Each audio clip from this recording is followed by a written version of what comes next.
Hey, Aaron Jones, and time to show you Maze Master, a PowerPoint video game. So that's a PowerPoint video game that you built, right? Yeah, All right. it uses action buttons and lots of hype. All right. So All right, first off, you need to go to pointer options, Yeah. arrow options, and then visible. Otherwise, otherwise some things might happen. First, you press Right. play. You made this? Yes. yeah, And so you press play. press You play. go there. So what do you There's have a to do little- here? Well, you have to. Well, as it says, you start somewhere, and you're supposed to get here and click on it. Right. So you have to Avoid- walk all this gray area, right? Yeah. And there is a blue rectangle stopping you of continuing, Yes. right? If you touch a blue rectangle, you Right. lose. So if your cursor touches there, you lose. Yes. All right. So you can choose your level and the level So you have a select. bunch of levels.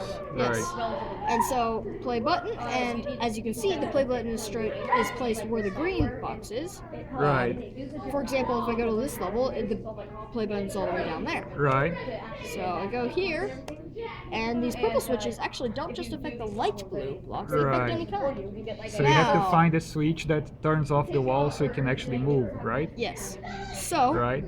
big hint right here. Right. Level 2. Okay. And then you can click and go on. Right. Yes. Now using PowerPoint animations, I can make this little thing, and if you touch these walls, you will hurt. Ah, so don't- you have to move the cursor so it doesn't touch anything. Yes, if it's certain things it can touch, like just anything blue, it can't touch. Right. And so you press Right. that. And they have to. Okay. A relatively thin Oh, corridor. that's hard. Oh, you cannot touch that. Ah. This thing is actually impossible to press unless it stops, except for the stopping right there. Right. Now, this thing is actually trapped. Press it and you immediately die. All right. Go here and big strange dialogue.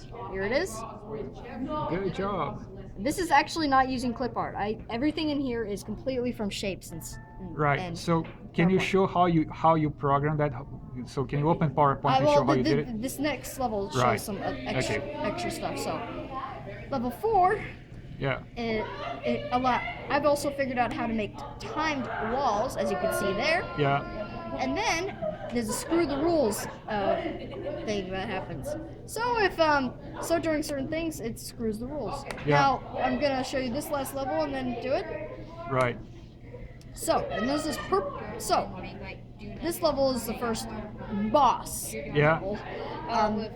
Now, if I press this thing, the door opens and that appears. However, there's a small glitch that if you stay perfectly still, moving enemies and objects do not hurt you at all. Ah, right. So just when they're still, that. But if you move while you're then you on, lose. Right. it even has a little help bar to tell you some small little hints. Yeah. This is, as you can see, this is very incomplete. Yeah.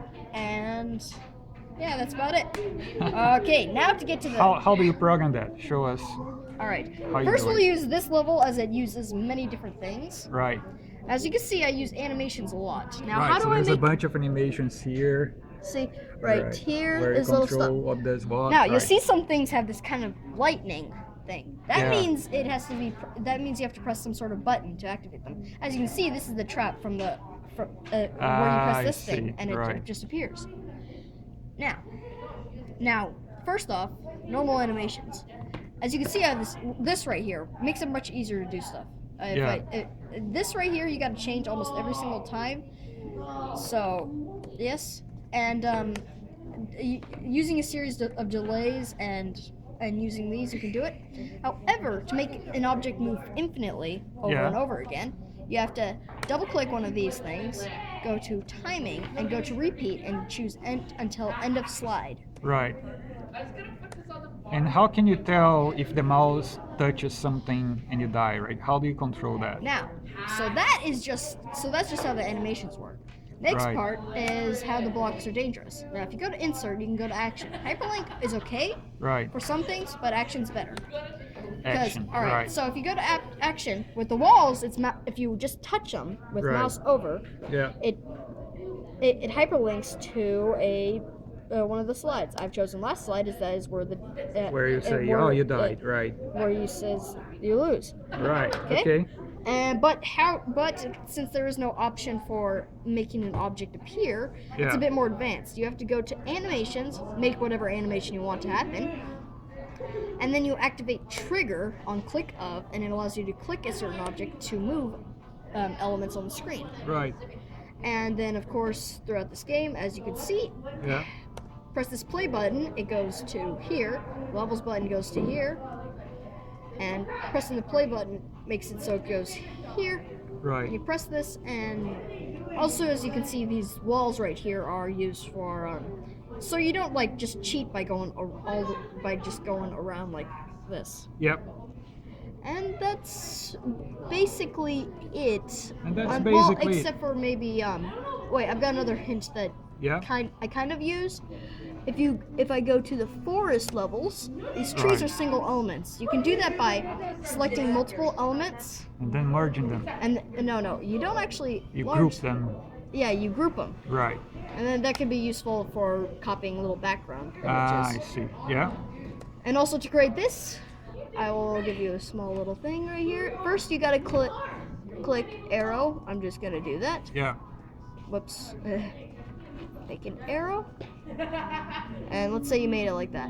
Now you make this low, so it's good enough. And you make Yeah. this as thin as you think it looks like. Then Right. you use this to angle it to a direction, and Yeah. use this to color it. And I'm not going to go through that little thing. Right. 'Cause, you know. And then a similar thing is used to make these little bars here, as there isn't an actual thing. Right. One way a person could do it is just put a bunch of lines, but I'm a bit lazy. And then you map all the hyperlinks to the right slides. So level Yes. 1 goes to level Yes. 1. Right. It's a little bit hard angling these so it's the same pixel distance. So as you can see Right. right there, but to make these things, you just push this middle part to that, and you push this part Right. to flat, and then it just looks like a flat little. Right. Interesting. So that's how you build a PowerPoint game. Piece of cake, right? Yeah, relatively easy. It takes a little bit of time, and lots of stuff happens. All right. And I can show you a small little level that's in progress that and its animation. As you can see, if you press this preview button, it shows the animations. Right. So if you okay, And this one's got spike things. so gotta be careful to not be crushed there. Yeah, definitely. Even smaller little corridor there. Awesome.